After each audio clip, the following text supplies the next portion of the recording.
Cerita berlanjut.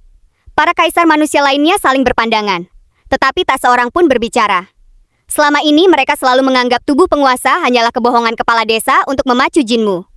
Namun setelah menyaksikan semua itu, keyakinan mereka mulai goyah. Tak mungkin tubuh fana biasa mampu mengalahkan para kaisar manusia di alam yang sama dengan begitu telak. Kaisar manusia Tuoyu langsung melompat turun dari jembatan. Kalian tidak percaya hitunganku? Kalau begitu biar kubuktikan sendiri. Sesaat kemudian, madu huar. Permukaan sungai kembali berguncang. Tak lama berselang, leluhur kedua menggeleng sambil menunjuk ke arah sungai. Nah, benar kan? Kalau kita mempercayai hitungannya, yang hanyut sekarang pasti kita. Tuoyu kembali mengapung di sungai dengan pakaian compang-camping.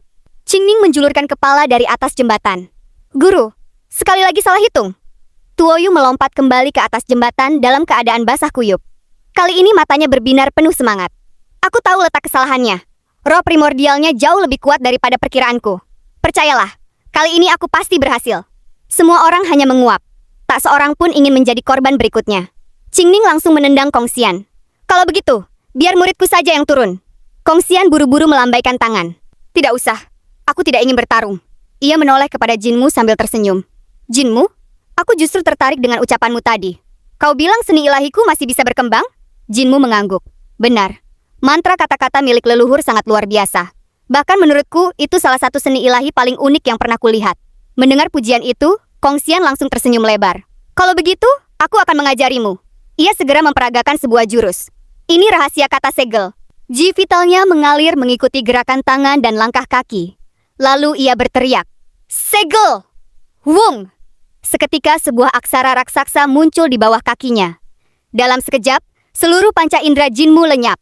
Ia tak bisa melihat, tak bisa mendengar, bahkan tak bisa merasakan ji vitalnya sendiri. Sesaat kemudian efek itu menghilang. Mata Jinmu langsung berbinar. Seni ilahi yang luar biasa. Tak lama kemudian, ia mencoba menirunya. Gerakan tangan, langkah kaki, aliran ji vital, semuanya dilakukan persis sama. Segel! Wung! Aksara segel raksasa kembali muncul. Kong Xian langsung terpaku. Hanya sekali melihat, dia sudah berhasil? Belum sempat rasa terkejutnya hilang, Kong Xian kembali mengajarkan jurus berikutnya. Ini rahasia kata kekuatan. Jinmu kembali mempelajarinya. Hanya dalam beberapa saat, ia sudah berhasil menggunakannya. Aksara kekuatan muncul di belakang tubuhnya. Tubuh jasmaninya langsung melonjak berkali-kali lipat lebih kuat. Kong Xian semakin tercengang. Ia kembali mengajarkan rahasia kata perbaikan. Dan lagi-lagi, Jinmu langsung menguasainya. Kini Kong Xian benar-benar kehilangan kata-kata. Menciptakan mantra kata-kata telah menghabiskan puluhan tahun hidupnya. Namun Jinmu menguasainya hanya dalam hitungan menit. Melihat itu, para kaisar manusia lain akhirnya tak bisa lagi diam. Leluhur ketiga segera maju. Jinmu, pelajari jurusku. Ia mengangkat telapak tangan. Ini disebut tangan pembalik langit yin dan yang. Saat telapak menghadap ke atas, kekuatan yang meledak. Saat dibalik, kekuatan yin membekukan segalanya. Ledakan bergema sepanjang sungai. Gelombang air menjulang tinggi. Sesaat kemudian, seluruh air langsung membeku menjadi patung es. Jinmu memperhatikannya dengan seksama. Lalu ia melangkah maju. Gerakannya sama, aliran ji vitalnya sama. Dawad! Ledakan kembali mengguncang sungai. Detik berikutnya, air sungai membeku persis seperti milik leluhur ketiga. Leluhur ketiga hanya terdiam. Leluhur kelima langsung menyela. Giliranku. Ini lonceng pengangkat langit 5 petir. Ia memperagakan teknik tinju yang dipadukan dengan petir. Dentang lonceng bergema. Petir membentuk lonceng raksasa yang menyelimuti tubuhnya. Tinju dan tendangannya sederhana. Namun setiap serangan mengguncang langit. Jinmu kembali memperhatikan. Beberapa saat kemudian, petir juga menyelimuti tubuhnya. Dang! Lonceng petir miliknya berdentang tanpa henti. Tak ada perbedaan sedikit pun. Leluhur kelima menarik napas panjang. Persis sama. Satu demi satu. Semua kaisar manusia maju. Mereka mengajarkan satu jurus terbaik masing-masing. Yisan, Lanpo, Qingning, Tuoyu, tak ada yang tertinggal. Dan hasilnya selalu sama. Jinmu cukup melihat sekali, lalu langsung menguasainya. Tanpa terasa, ia telah mempelajari puluhan seni ilahi milik seluruh kaisar manusia. Leluhur kedua akhirnya tersenyum. Jinmu, pergilah berkeliling kota. Karena kau juga pemimpin sekte suci. Sekalian temui para pemimpin sekte terdahulu. Mata Jinmu langsung berbinar. Itu memang rencanaku. Leluhur kedua mengibaskan lengan bajunya. Pusaka antara hidup dan mati kembali berubah menjadi sungai yang mengalir masuk ke dalam lengan bajunya. Dalam sekejap, tubuh Jinmu kembali menjadi kerangka. Setelah berpamitan kepada para leluhur, ia pun meninggalkan aula suci Limayang. Begitu Jinmu pergi, suasana mendadak hening. Jikang menghela napas panjang. Aku tetap tidak percaya. Tak mungkin ada tubuh fana seperti itu. Lan Po mengangguk pelan. Kita semua menempuh jalan yang berbeda. Teknik kita pun berbeda. Seharusnya mustahil seseorang mempelajari semuanya dalam waktu sesingkat itu. Tapi Jinmu melakukannya. Lalu langsung menggunakannya seolah telah berlatih selama puluhan tahun. Leluhur kedua mengusap janggutnya. Aku mulai curiga. Jangan-jangan Jinmu benar-benar tubuh penguasa. Jikang mendengus. Atau jangan-jangan bocah Su sejak awal sudah menipu kita. Dia sengaja mengatakan tubuh penguasa itu bohong. Padahal yang dibohongi justru kita. Yisan langsung menepuk pahanya. Sangat mungkin. Itu memang gaya bocah Su. Kalau dia kembali, akan kuajar dia dulu. Jikang mengepalkan tinjunya. Kali ini aku yang pertama. Semua kaisar manusia langsung menyeringai. Setuju. Sementara itu, jauh di kedalaman reruntuhan besar, kepala desa melayang melewati reruntuhan kuno, hingga tiba di sebuah dunia yang tersembunyi. Di depan sebuah istana tua, leluhur pertama sedang berdiri memandangi sebuah prasasti batu. Kepala desa menghampiri. Leluhur, apa yang sedang Anda baca? Tanpa menoleh, leluhur pertama menjawab pelan. Ini peninggalan terakhir era kaisar tertinggi. Setelah surga-surgawi mereka runtuh, para penyintas membangun tempat perlindungan di sini. Aku sedang mencari sejarah mereka. Kepala desa ikut melihat prasasti itu. Lalu, apa yang tertulis di sana? Leluhur pertama menatap tulisan kuno di atas batu. Suaranya terdengar berat. Legenda tentang tubuh penguasa. 40.000 tahun yang lalu. Kepala desa berdiri terpaku di depan prasasti batu. Legenda tubuh penguasa. 40.000 tahun yang lalu. Dadanya bergemuruh. Bukankah tubuh penguasa hanyalah kebohongan yang ia ciptakan untuk menyemangati Jinmu? Jangan-jangan tubuh penguasa benar-benar pernah ada? Tidak. Pasti hanya kebetulan. Mungkin tubuh penguasa yang dimaksud prasasti ini adalah jenis tubuh roh yang sama sekali berbeda. Ia memaksa dirinya tenang. Lalu menoleh kepada leluhur pertama. Aku tidak memahami tulisan ras naga. Apa isi prasasti itu? Leluhur pertama membacanya perlahan. Prasasti ini menceritakan bahwa sebelum era kaisar tertinggi runtuh, keluarga bayi dari ras naga pernah bertemu seorang pemuda yang menyebut dirinya tubuh penguasa. Ia berbakat dalam segala bidang. Baik ilmu pedang maupun seni ilahinya jauh melampaui para ahli seusianya. Karena penasaran, mereka bertanya apa itu tubuh penguasa. Pemuda itu menjelaskan bahwa sebelum harta ilahi embrio roh terbuka, tubuh penguasa tampak seperti tubuh fana biasa. Namun begitu terbangun, ia akan melampaui semua orang seusianya dan memiliki bakat yang tak tertandingi. Sudut mata kepala desa berkedut. Bukankah itu persis seperti Jinmu?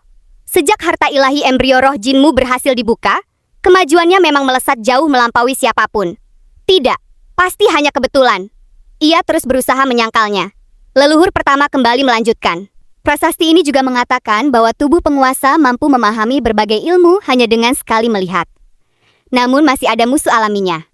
Kepala desa mengernyit. Musuh alami? Leluhur pertama mengangguk. Di dunia ini juga ada yang disebut tubuh penguasa semu. Mereka memperebutkan takdir yang sama. Jika tubuh penguasa semu berhasil merebut takdir itu, merekalah yang akan menjadi tubuh penguasa sejati. Kepala desa benar-benar kehilangan kata-kata. Leluhur pertama tersenyum pahit. Sejujurnya, dulu aku mengira semua ini adalah legenda. Aku tidak pernah menyangka ternyata benar-benar ada. Kepala desa masih sulit mempercayainya. Leluhur, jadi Anda memang pernah mendengar legenda tubuh penguasa sebelumnya? Pernah, tapi hanya sebatas cerita. Aku belum pernah melihatnya sendiri. Kepala desa kembali memandang prasasti itu. Semakin lama, semakin ia merasa semua kebohongannya berubah menjadi kenyataan. Selama bertahun-tahun, ia menciptakan berbagai penjelasan tentang tubuh penguasa demi menjaga semangat Jinmu. Tanpa disangka, semuanya justru sangat mirip dengan isi prasasti kuno itu. Namun ia masih menemukan satu kejanggalan. Kalau memang benar ada tubuh penguasa, kenapa era kaisar tertinggi tetap hancur? Leluhur pertama menggeleng pelan. Prasasti itu tidak menjelaskannya. Mungkin tubuh penguasa itu gugur sebelum dewasa. Mungkin takdirnya direbut oleh tubuh penguasa semu. Atau mungkin ia memilih bersembunyi dan hidup dalam penyesalan. Di hadapan arus sejarah, kekuatan satu orang tetaplah terlalu kecil. Tatapannya menjadi suram, seolah kata-kata itu juga ditujukan kepada dirinya sendiri. Kepala desa segera mengeluarkan tinta dan kertas. Ia menyalin seluruh isi prasasti dengan penuh semangat. Leluhur pertama menoleh heran. Kau ingin membawanya? Kepala desa tertawa lebar. Tentu, aku ingin menunjukkannya kepada para kaisar manusia. Kalau mereka tahu muridku mungkin benar-benar tubuh penguasa, Wajah mereka pasti menarik untuk dilihat. Leluhur pertama hanya menggeleng sambil melanjutkan perjalanan. Aku lebih mengkhawatirkan desa tanpa khawatir. Aku sudah lama tidak menerima kabar dari sana. Kepala desa segera menyusul. Leluhur sedang mencari mereka? Leluhur pertama mengangguk. Dulu, setelah surga surgawi era kaisar tertinggi runtuh, para penyintas membangun tempat perlindungan baru. Tempat ini akhirnya juga dihancurkan. Namun dari catatan yang kutemukan, sebagian dari mereka berhasil melarikan diri. Aku ingin menemukan keturunan mereka, lalu mengajak mereka bergabung dengan desa tanpa khawatir. Kepala desa menghela napas. Bahkan pada masa kejayaan kaisar pendiri, surga surgawi tetap tidak bisa digulingkan. Kalau begitu, apa bedanya sekarang? Leluhur pertama berhenti melangkah. Aku tahu.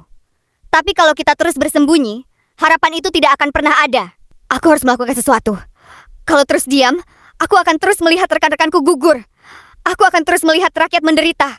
Aku tidak sanggup hidup seperti itu. Kepala desa memandang punggung leluhur pertama cukup lama. Akhirnya ia mengangguk.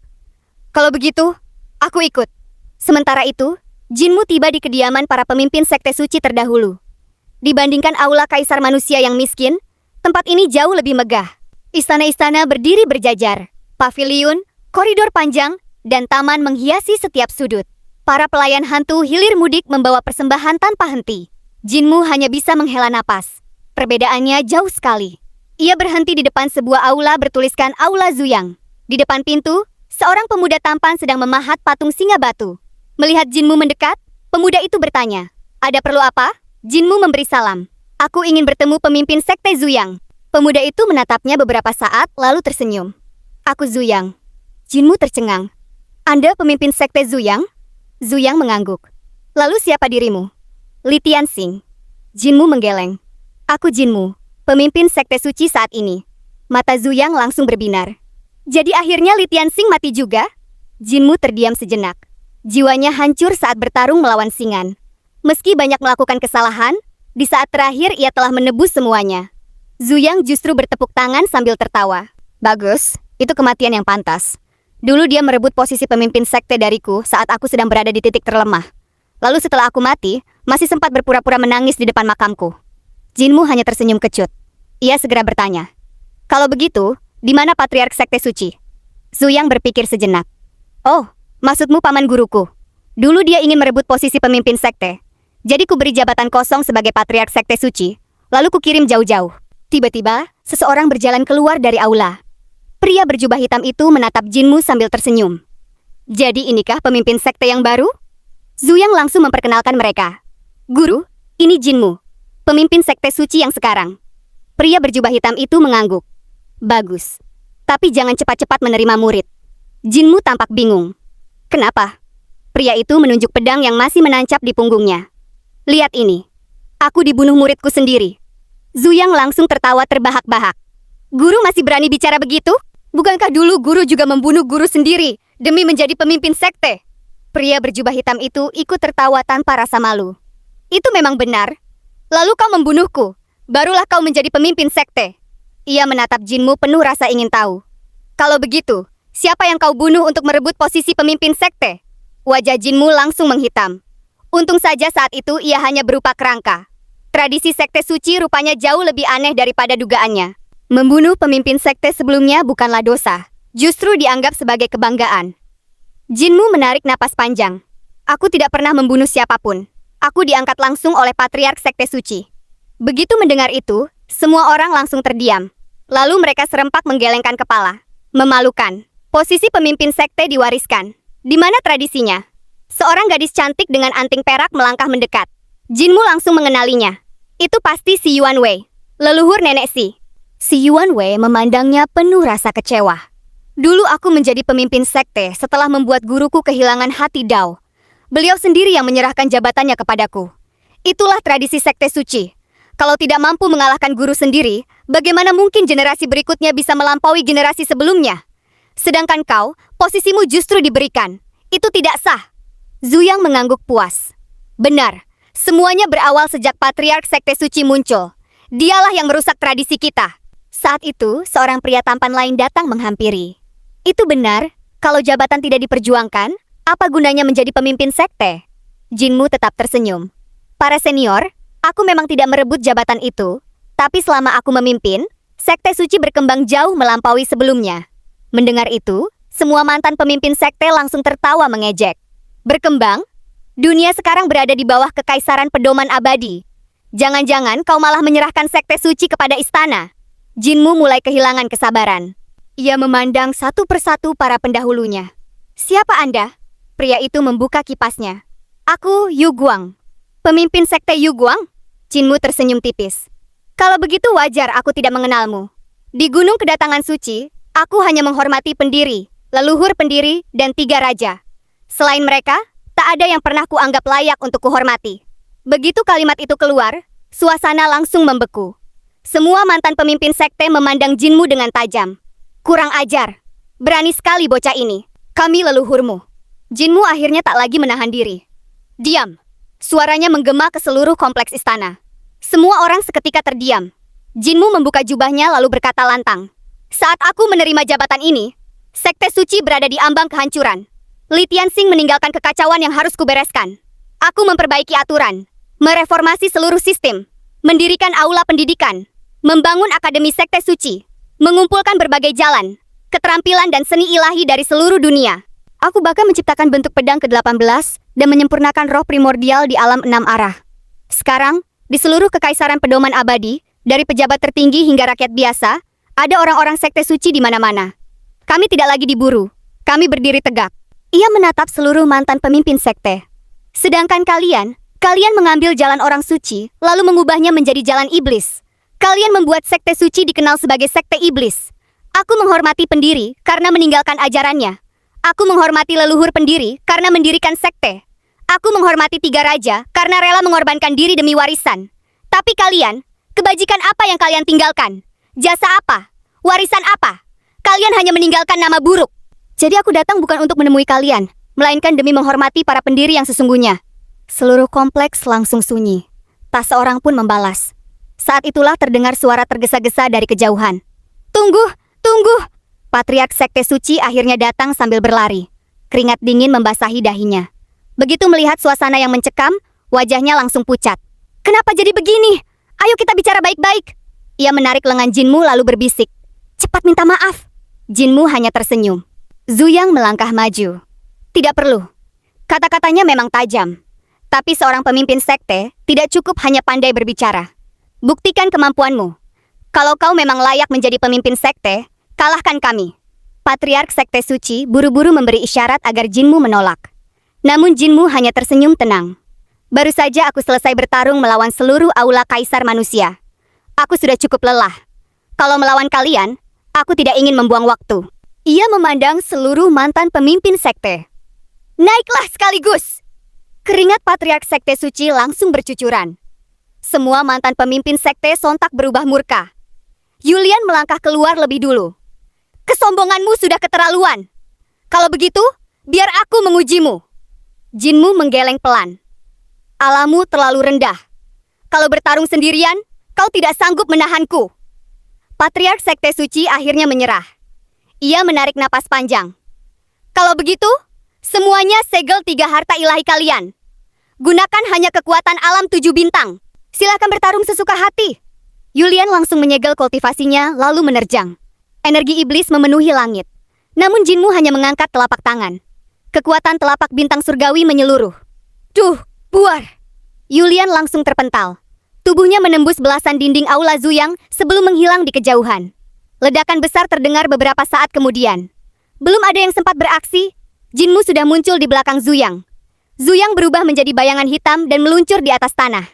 Jinmu menghentakkan kaki. Berak. Tanah terbelah. Zuyang dipaksa kembali ke wujud aslinya. Pedangnya yang berbentuk perisai kura-kura hitam langsung terbelah 2. Ia ikut terpental jauh. Melihat 2 orang tumbang dalam sekejap, semua mantan pemimpin sekte akhirnya bergerak bersamaan. Dohwar. Puluhan seni ilahi meledak serempak. Namun Jinmu justru menerobos masuk ke tengah kerumunan.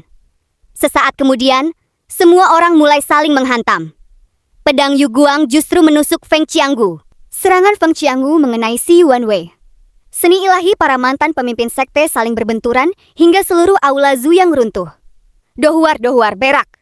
Pilar-pilar berterbangan, atap-atap hancur, istana berubah menjadi lautan puing. Di tengah kekacauan itu, Jinmu bergerak seperti kilat. Rahasia kata segel. Wong. Panca indera seseorang langsung tersegel. Jinmu berbalik. Tangan pembalik langit Yin dan Yang. Dohuak. Seseorang memuntahkan darah lalu jatuh dari langit. Belum sempat semua orang menarik napas, Yanji sudah menyerbu. Jinmu mengangkat telapak tangannya. Gua surgawi dan bima sakti menggantung dari langit.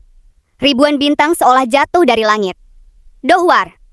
Yanji dihantam telak hingga membentuk cekungan raksasa di tanah. Tak lama kemudian, seluruh kompleks kembali sunyi. Para mantan pemimpin sekte bergelimpangan di antara puing-puing. Jinmu menepuk debu di pakaiannya, lalu menoleh kepada Patriark Sekte Suci. Senyumnya kembali tenang. Patriark, sekarang kita bisa mengobrol dengan tenang. Dan cerita pun bersambung.